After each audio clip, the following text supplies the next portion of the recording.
So we already know how Bitcoin should scale because we had 7 or 8 years of history.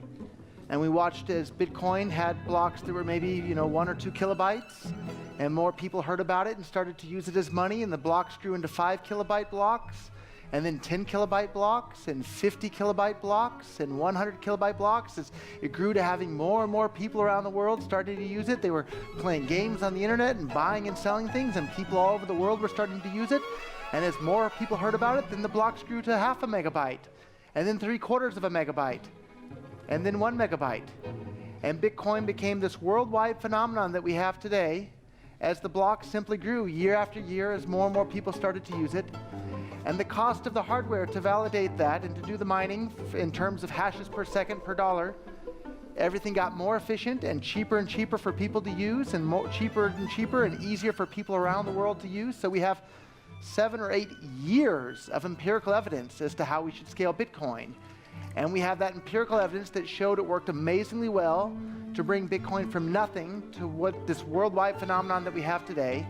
If something's working and working that incredibly well, don't break it. It's a prototype right now. It's not production ready, but the Bitcoin Unlimited Fork, they do gigabyte blocks on a high-end computer that people have at home right now. Maybe not everybody, but I think their reference spec is a Core i7 and 16 gig of RAM, something like that. So it's a high-end computer, but it's like a lot of people, probably a lot of tech-savvy people have this kind of machine at home. Sure.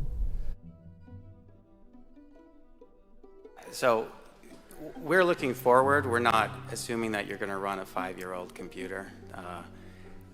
The purpose of this is to say what can be done with computers today and even tomorrow. Obviously, we're not going to be using 1 gigabyte blocks tomorrow, but the fact is that a relatively inexpensive computer today can do so. It's intended to manage the UTXO set up to terabyte blocks. And people are asking me, well, you want larger blocks. Well, you can't increase the block size forever. But the thing is, that's exactly what you can do. It is mathematically absolutely sound to plan for increasing the block size forever.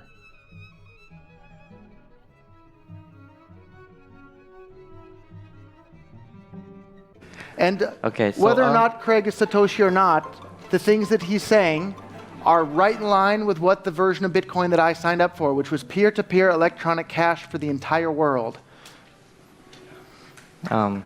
Craig Wright is in trouble with the Australian tax authorities. So obviously, your point about Bitcoin Cash being superior in this aspect is incorrect. Seriously, guys. As in, right now, you should see a pattern here. And besides, this is the guy who claimed he was Satoshi Nakamoto and wrote the original white paper. Whether that is correct or not is beside the point. What you can observe is that if somebody claims they're Satoshi Nakamoto, they're probably holding about 1 million Bitcoin. So no shit, Sherlock, the tax authorities are gonna jump on them like flies on shit. So yes, Mr. Dr. even Wright has responded that, yes, I am in a discussion with the tax authorities. It is not in any way defaming or defamatory of somebody's character to be in discussion with tax authorities. And I would be really bloody surprised, to be frank, if tax authorities didn't pounce on anybody claiming to own 10 billion in Bitcoin. To Craig Wright, many in this space have underestimated you, myself included. It appears that no one could see your plan even though you openly discussed it. I never questioned your intelligence, but I think it is clear that you are one of, if not the smartest person in Bitcoin.